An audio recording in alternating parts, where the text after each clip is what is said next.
श्रीमन्नभीष्टवरदाखिललोकबन्धो श्री श्रीनिवास जगदैकदयैकसिन्धो श्रीदेवतागृहभुजान्तरदिव्यमूर्ते श्रीवेङ्कटाचलपते तव सुप्रभातम्।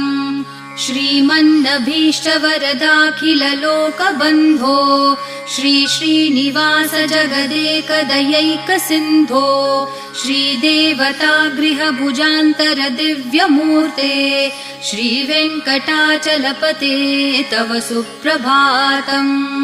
श्रीस्वामी पुष्करिणिकाप्लवनिर्मलाङ्गाः श्रेयोर्थिनो हरविरिञ्च सनन्दनाद्याः द्वारे वसन्ति वरवेत्रहतोत्तमाङ्गाः श्रीवेङ्कटाचलपते तव सुप्रभातम्।